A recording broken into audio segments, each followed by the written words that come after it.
बिस्मिल्लाहिर्रहमानिर्रहीम। अस्सलाम वालेकुम। उम्मीद करता हूँ आप सब खैरियत से होंगे।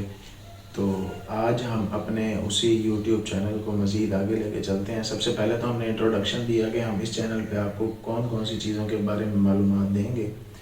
तो आज हम जिन 3 कंट्रीज़ के बारे में बात करने वाले हैं वो यूरोपियन कंट्रीज़ में शामिल हैं, और एक कंट्री तो ऑलरेडी उसमें एशियन कंट्री में शामिल है, और मज़ीद जो 2 कंट्रीज़ हैं वो आने वाले 2-3 महीनों तक एशियन कंट्री में शामिल हो जाएंगे। तो इसमें क्रोशिया, और उसके अलावा क्रोशिया है, और रोमानिया है, बल्गारिया है। ये 3 कंट्रीज़ हैं जिसके बारे में हम आज डिस्कस करेंगे। तो सबसे पहले मैं डिस्कस करूँगा आपसे बल्गारिया के बारे में। बल्गारिया इतना डेवलप कंट्री नहीं है, लेकिन वो आने वाले वक्त में इसको डेवलप करना चाहते हैं, क्योंकि ये एशियन कंट्री में दाखिल होने वाला है, और एशियन कंट्री में दाखिल होने के साथ साथ ये अपने मुल्क को उस लेवल पर भी बरकरार रखना चाहता है। तो जो अब वहाँ पे लोग मुकीम हैं, रहते हैं, तो वहाँ की अर्निंग उनके हिसाब से बहुत कम होती है। अगर वो $600-700 महाना कमाते हैं, तो वो वहाँ पे रहने के लिए जो वहाँ के शहरी हैं, तो उनके लिए तो बहुत कम कमाई है। तो इसलिए वो यहाँ से हमें बांग्लादेश, इंडिया, पाकिस्तान और दीगर जो एशियन कंट्रीज़ हैं उनको बुलाते हैं, ताकि वो अपनी मैन पावर को पूरा करें और अपनी कंस्ट्रक्शन और दीगर जो उनके अदर डिपार्ट्स हैं उनको मजबूत करें और अपनी इकॉनमी और बेहतर करें।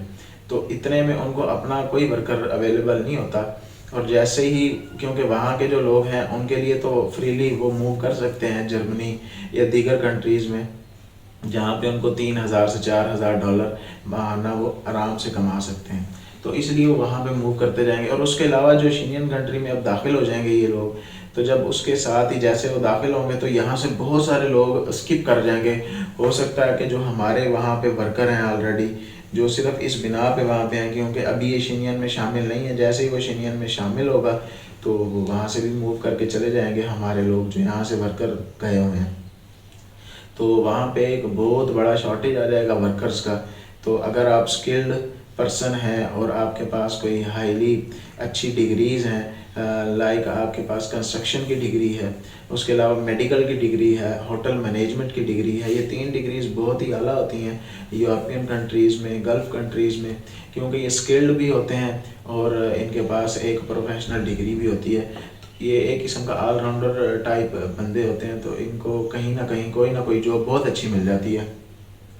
और क्रोशिया और रोमेनिया, रोमेनिया का तो आपको पता होगा कि हमारे सरकारी तौर पर भी काफ़ी सारे वीज़े अप्रूव होते हैं हर साल, और बहुत सारे लोग रोमेनिया में जाते हैं। रोमेनिया भी अब बहुत जल्द एशियन कंट्री में शामिल हो जाएगा, और जैसे ही वो उसमें शामिल होगा तो वहाँ के लोग बहुत ज़्यादा जर्मनी और फ्रांस और दीगर जो एशियन कंट्री में शामिल हैं कंट्रीज़, उनमें चले जाएंगे। और जो वहाँ के लोग हैं वो ऑलरेडी वहाँ पे जा चुके हैं या कुछ जाना चाहते हैं, वो इसलिए कि वहाँ पे जो 3,000 उनको डॉलर मिलता है तो महाना, उसमें वो अपनी फैमिली की अच्छी से कफालत कर सकते हैं। और वो लोग हमारी तरह नहीं है कि उनका सिर्फ ज़िंदगी के 2 ही काम है कि हमने खाना है और सोना है और बस यहीं तक अपनी ज़िंदगी को महदूद करना है। वो इस तरह के लोग नहीं हैं, वो अपनी ज़िंदगी को मुकम्मल जीते हैं, क्योंकि उनका यही है कि हम जो ज़िंदगी जी ली है यही हमारी ज़िंदगी है। तो वो अपनी सैर व तफरीह और जो उनकी ज़िंदगी के अंदर बेहतरीन लम्हात हैं वो उनको अच्छे से गुजारते हैं। तो इसलिए वो चाहते हैं कि जितनी ज़्यादा अर्निंग हो हम उतने ज़्यादा ईज़िली अपनी ज़िंदगी गुजारें।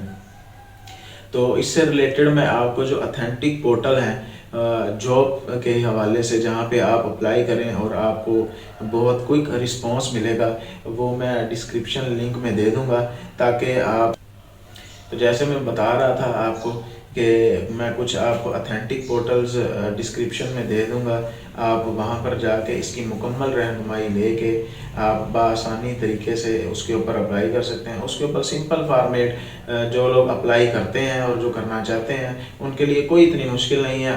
उसके अंदर सिंपली जो क्वेश्चंस होते हैं बाकी परफॉर्मा फिल करने के लिए, कि नेम, फादर नेम, CNIC और आपका passport number, date of birth, और यही चीज़ें होती हैं। और उसके अलावा आपकी CV एक मुकम्मल प्रोफेशनल फॉर्मेट पे बनी होनी चाहिए। आप इस चीज़ का बहुत ज़्यादा ख्याल रखें कि आपने जिस कंट्री में अप्लाई करना है उसका फॉर्मेट CV क्या है, ठीक है। अगर वो आपसे रिक्वायर्ड करते हैं कि हमारा टेम्पलेट ऐसा है, तो आपने उस हिसाब से सीवी को जनरेट करना है। अगर आप वो खुद से बना सकते हैं तो बहुत अच्छी बात है, अगर आप नहीं बना सकते तो हमारी रहनुमाई ले सकते हैं। हम आपकी इसके बारे में जो भी हमसे हो सकेगा इंशाल्लाह ज़रूर आपकी मदद करेंगे और आपको इस बारे में भी अच्छे से गाइड करेंगे। और अगर सीवी के साथ आपका जो एक्सपीरियंस है वो भी आपने ज़रूर ऐडअप करना है इसके अंदर, कि आपने इतने साल इस फील्ड के अंदर एक्सपीरियंस लिया है। आप उनसे अपने एक्सपीरियंस लेटर भी ज़रूर लें और ये आपके लिए बहुत एक फ़ायदेमंद चीज़ होगी। इसके बारे में ज़्यादातर लोग आपको नहीं बताते और ज़्यादातर यूट्यूबर्स हजरात भी नहीं बताते कि जो आपका एक्सपीरियंस है वो बहुत ज़्यादा काउंट होता है। एक्सपीरियंस बेस के ऊपर आपके बहुत सारे पॉइंट्स होते हैं जो अक्सर हिडन होते हैं और अक्सर उन्होंने प्रोमिनेंट किया होते हैं कि इतने साल का जिनके पास एक्सपीरियंस होगा उनको इतने पॉइंट्स मिलेंगे। तो आपने जो एक्सपीरियंस है वो कहीं का भी है, बस अथेंटिक कंपनी का हो, आपने उसको ज़रूर ऐडअप करना है अपनी सीवी के अंदर, या जो चीज़ भी आप अपना एक प्रॉपर थ्रू चैनल जो भी आप कर रहे हैं तो आपने उसमें अपना जो एक्सपीरियंस है वो ज़रूर शेयर करना है कि मैंने इस फील्ड में इतना अर्सा काम किया हुआ है और इस पोस्ट पे किया हुआ है, ये मेरा डेजिग्नेशन था। तो ये आपने ज़रूर इन चीज़ों को मद्देनज़र रखते हुए अपनी एक प्रोफेशनल सीवी जनरेट करें और इन पोर्टल्स के ऊपर ज़रूर अप्लाई करें। और वहाँ पर जो जो आपसे फिर कनेक्ट करेंगे, आपसे रब्ता करेंगे, आपने उनको क्विक रिस्पांस देते हुए आपने ये शो करना है कि हम इस जॉब के अंदर बहुत ज़्यादा इंटरेस्टेड हैं और हम ही वो हैं जो आप तलाश कर रहे थे और हमें भी इसी नौकरी की ही ज़रूरत थी। तो आप जितनी ज़्यादा अप्लाई करेंगे उतने ज़्यादा आपके पास चांसेस ज़्यादा होंगे। और इसकी $80 सिर्फ फ़ीस होती है, प्रोसेसिंग फ़ीस जो होती है, वर्कर फ़ीस, कि आपने जो वर्कर एम्प्लॉय वीज़ा लेना उसकी $80 फ़ीस होगी। अगर आपसे कोई बंदा ये डिमांड करता है कि जी मुझे आप फ़ीस दें, मैं आपकी मुकम्मल वेरिफिकेशन डॉक्यूमेंटेशन पूरी करूँगा, तो वो फेक है। आपको जो भी एम्प्लॉयर हायर करने वाला होगा वो आपको कभी नहीं कहेगा कि आप मुझे फ़ीस दें और उस फीस कीमत में वो आपसे धोखा या फ्रॉड करना चाहता है। ऐसा नहीं होता। ये तो सिर्फ बदनाम पाकिस्तान ही है कि हम सिर्फ फ्रॉड करते हैं, ऐसा नहीं होता। हर मुल्क में ऐसे फ्रॉडी मौजूद होते हैं तो जिनको ये पता होता है कि हमने इस मुल्क के अंदर जो गरीब हैं वो पहले ही बेचारे परेशान हैं बेरोज़गारी की वजह से, तो वो इस चक्कर में होते हैं कि हम इनके साथ फ्रॉड कर लें।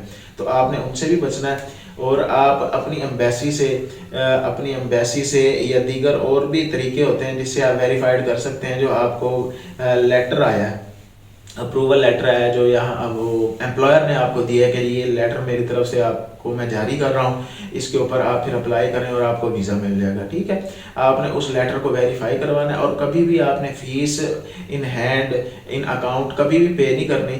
ये एम्बेसी की फ़ीस होती है, वो बैंक में ही पे होती है और आपने उस फीस, वो आपसे कभी डिमांड ही नहीं करेगा। सबसे पहली बात, आपसे उसने फ़ीस डिमांड ही नहीं करनी, जो डिमांड करेगा वो फेक है। $80 फीस होगी। उसके बाद अगर आप उसको ये प्रपोजल देते हैं अपने एम्प्लॉयर को कि ठीक है सर, आप मुझे सिर्फ वीज़ा प्रोवाइड करें और मुझे अप्रूवल दें वर्क वीज़े की, अप्रूवल देने के बाद जैसे ही मुझे वो मिल जाएगा तो फिर जो वीज़ा प्रोसेसिंग फ़ीस होगी, टिकट होगी, वो सब कुछ मैं अपने आप से पे करूँगा। तो वो भी इस चीज़ से बहुत यानी कि सेटिस्फाइड हो जाएगा कि ठीक है, मुझे एम्प्लॉयर चाहिए और इतनी तनख्वाह में मुझे ये मिल भी रहा है और वो अपनी फ़ीसें जो होंगी गवर्नमेंट लेवल पे वो भी खुद ही पे कर रहा है। तो उसे आपको वीज़ा देने में मेरे ख्याल में कोई हर्ज नहीं होना चाहिए। तो ये 3 कंट्रीज़ हैं, इनके ऊपर आपको ज़रूर वर्क करना चाहिए, ज़रूर अप्लाई करना चाहिए। इंशाल्लाह आपको ज़रूर कोई ना कोई इसमें अच्छा आउटपुट मिलेगा। उम्मीद करते हैं आपको ये वीडियो पसंद आई होगी। अगर पसंद आए तो इसको शेयर करें, कमेंट करें। मिलते हैं अगली वीडियो में। अल्लाह हाफिज़।